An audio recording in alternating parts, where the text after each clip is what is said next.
ప్రతిరోజు మనం ఒక న్యూస్ చూస్తూనే ఉంటాం. ఈ స్టార్టప్ కి 500 crores ఫండింగ్ వచ్చిందని, 24 years ఒక ఫౌండర్ ఒక company millions of money invest చేసిందని. కానీ మీకు ఎప్పుడైనా ఒక క్వశ్చన్ వచ్చిందా?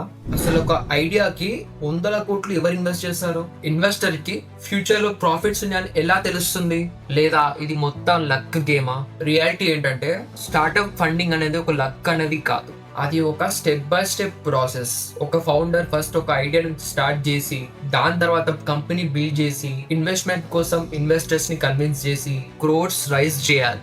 మళ్ళీ ఆ జర్నీ ఎలా ఉంటుందో ఇప్పుడు చూద్దాం. ముందు first stage, concept to company. ప్రతి సక్సెస్ఫుల్ స్టార్టప్ ఒక ప్రాబ్లమ్ తో స్టార్ట్ అవుతుంది. ఊబర్ ట్రాన్స్పోర్ట్ ప్రాబ్లమ్ సాల్వ్ చేసింది, స్విగ్గీ ఫుడ్ డెలివరీ ప్రాబ్లమ్ ని సాల్వ్ చేసింది, ఫోన్ పే పేమెంట్స్ ని సింపుల్ చేసింది. చాలా మంది స్టార్టప్ అంటే యాప్ క్రియేట్ చేయడం అనుకుంటారు, కానీ రియాలిటీ ఏంటంటే స్టార్టప్ అంటే ప్రాబ్లమ్ ని సాల్వ్ చేయడం. ఇన్వెస్టర్ ఫస్ట్ అడిగే క్వశ్చన్, ఎగ్జాక్ట్లీ మీరు ఏ ప్రాబ్లమ్ ని సాల్వ్ చేశారు?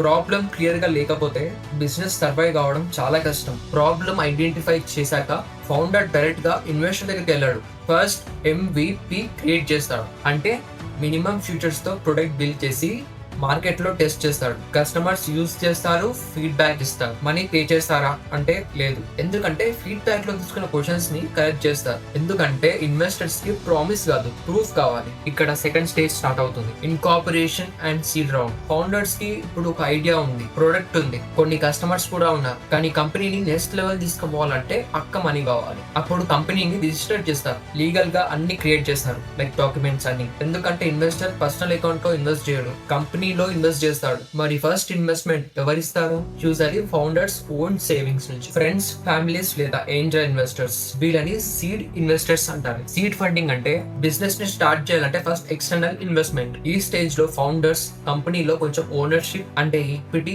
ఇన్వెస్టర్స్ కి ఇస్తారు. సింపుల్ ఎగ్జాంపుల్, మీ కంపెనీ వాల్యూ 1 crore అనుకోండి, ఇన్వెస్టర్స్ 20 lakhs ఇన్వెస్ట్ చేస్తారు. అప్పుడు ఆ ఇన్వెస్టర్ కి కంపెనీలో 20% వస్తుంది. అంటే ఇప్పుడు ఇన్వెస్టర్ బిజినెస్ పార్ట్నర్ అయిపోయాడు. కానీ ఇప్పుడు ఇన్వెస్టర్ ఎందుకు ఓనర్షిప్ తీసుకుంటున్నాడు?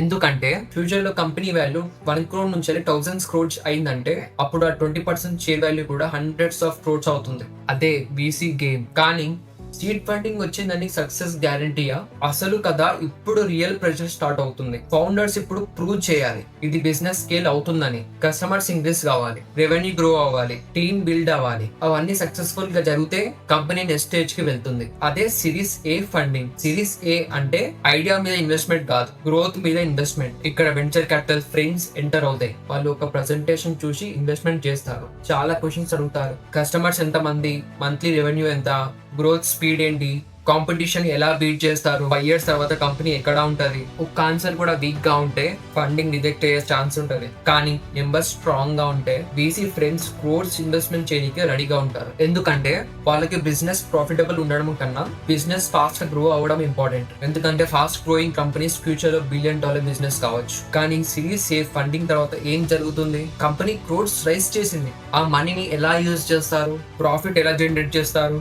Series B, series C, IPO.